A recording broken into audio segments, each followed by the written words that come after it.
Fala pessoal, beleza? Sejam todos bem-vindos a mais um vídeo por aqui e hoje vamos dar continuidade ao estudo do Código de Ética Profissional do IBGE. Na realidade, hoje finalizaremos as regras deontológicas e depois avançaremos na matéria.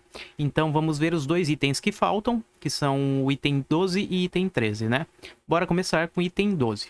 Bom, quando falamos do item 12, temos que o Código de Ética vai trazer a ausência do servidor público no ambiente de trabalho.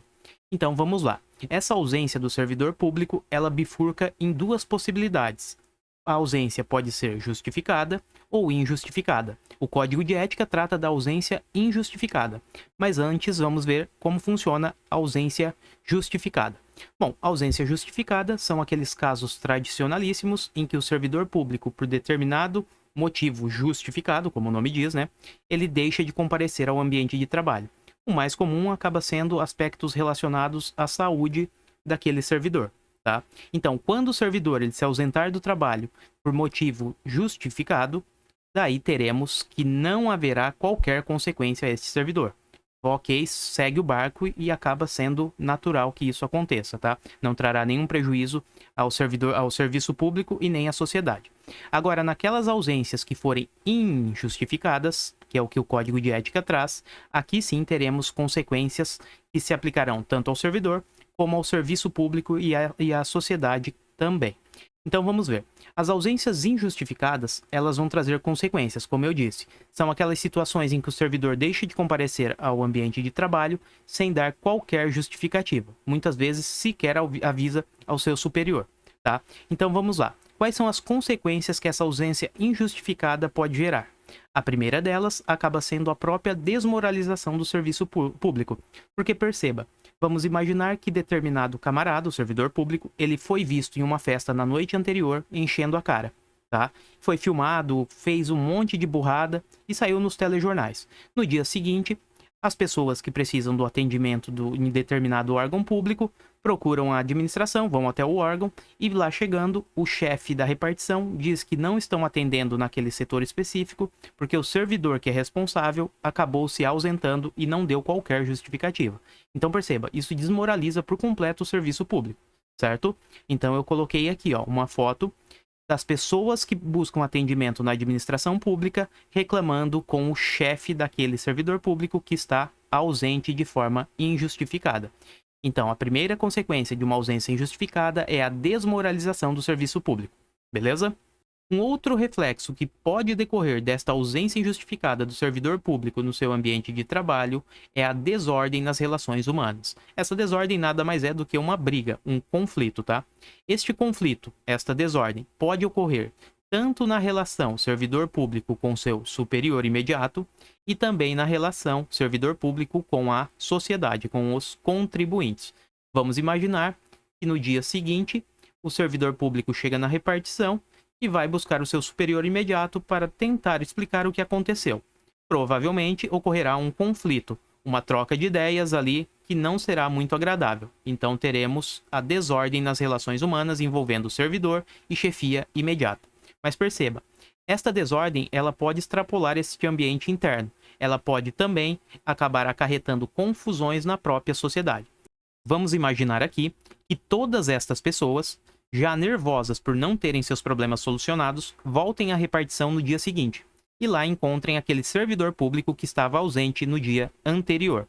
Bom, neste caso, pode ocorrer um conflito generalizado, uma troca de satisfações e, consequentemente, pode evoluir até para agressões. Então, eu coloquei aqui uma figura para ilustrar, tá? Um conflito generalizado. Então, perceba, a desordem nas relações humanas, ela se estende ao superior imediato, à chefia imediata, e também à sociedade, beleza? Então, só recapitulando, a ausência do servidor público ao ambiente de trabalho, se justificada, é ok, não gera nenhuma consequência, e pode ser também injustificada. Sendo injustificada, teremos consequências, a desmoralização do serviço público e desordem nas relações humanas. Tá, e este servidor público que faltou injustificadamente, ele sofrerá alguma consequência? O Código de Ética não traz essa informação, mas é claro, o servidor público que faltar injustificadamente será punido, tá? Diferente daquele que se ausentar justificadamente, este é ok aqui, ó, então ele não terá qualquer punição. Maravilha? E assim encerramos o item 12, vamos agora para o item 13, bora lá. E finalmente chegamos ao item 13. Bom, só um detalhe, pessoal. Aqui as anotações do item 12 sumiram porque eu tive uma queda de energia no condomínio, tá? Mas vamos lá. O item 13, de forma bem resumida, a ideia central é que ele vai tratar sobre a atuação colaborativa e participativa que deve existir entre os servidores públicos e os órgãos da administração pública. Vamos ver o que dispõe o Código de Ética. O Código de Ética diz o seguinte: o servidor público, ao atuar, ele deve trabalhar de forma harmoniosa e respeitosa. Esse respeito vai envolver tanto as relações com seus colegas de trabalho e também aquelas relações com o contribuinte, ou seja, com os cidadãos.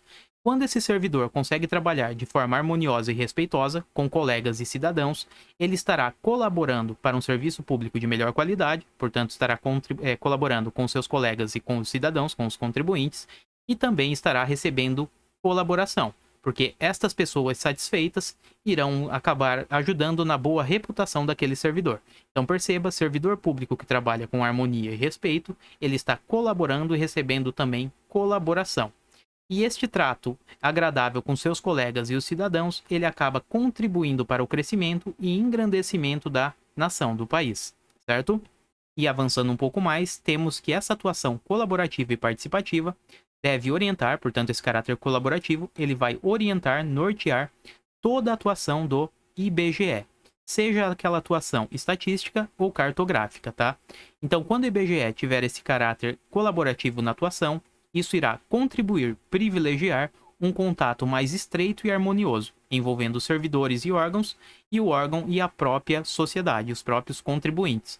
Além disso, este caráter colaborativo ele acaba melhorando sensivelmente a qualidade, a comparabilidade e a coerência daqueles dados produzidos pelo IBGE, beleza?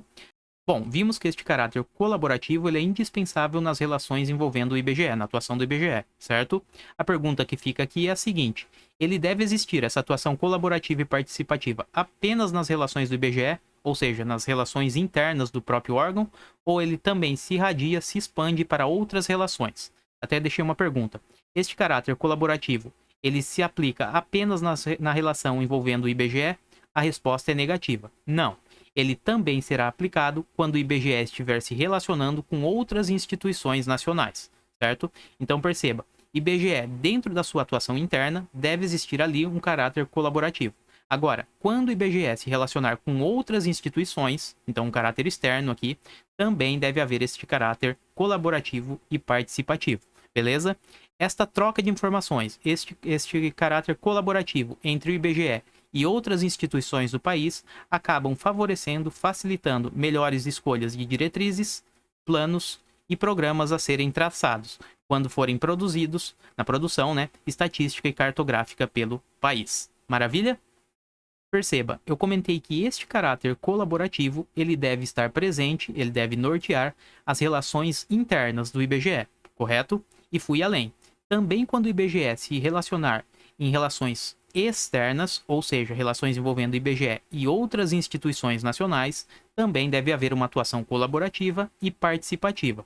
A pergunta que eu faço agora é a seguinte: e quando o IBGE se relacionar com instituições externas, internacionais, também deve ter uma atuação colaborativa, esse caráter colaborativo? E a resposta é positiva. Este caráter colaborativo também deve estar presente nas relações internacionais. Isso acaba facilitando que os dados que forem coletados sejam unificados e tenham uma coerência global maior. Beleza? Então, só revisando este item 13, vimos que o servidor deve trabalhar de forma harmoniosa e de forma respeitosa, com seus colegas de trabalho e também com os cidadãos. Isso acaba favorecendo, fortalecendo o crescimento e engrandecimento do país. Além disso, essa atuação colaborativa, este caráter colaborativo, deve orientar toda a atuação do IBGE, seja estatística, seja cartográfica. E esta atuação colaborativa acaba privilegiando, favorecendo um contato mais estreito e harmonioso e também melhorará a qualidade, a comparabilidade e a coerência daqueles dados produzidos pelo IBGE, certo? Além disso, vimos também que este caráter colaborativo não é restrito nas relações internas do IBGE. Ele também deve ser aplicado naquelas relações externas, ou seja, quando envolver IBGE e outras instituições nacionais. Isso favorece que as diretrizes, planos e programas sejam traçados de formas mais eficazes. Assim, facilita a produção estatística e cartográfica do IBGE, certo? E para finalizarmos, vimos também que este caráter colaborativo ele se aplica nas relações internacionais. Isso facilita que os dados produzidos globalmente sejam mais coerentes e unificados. E só para encerrar o vídeo, eu coloquei um resumo aqui do item 13. Vamos ter o seguinte.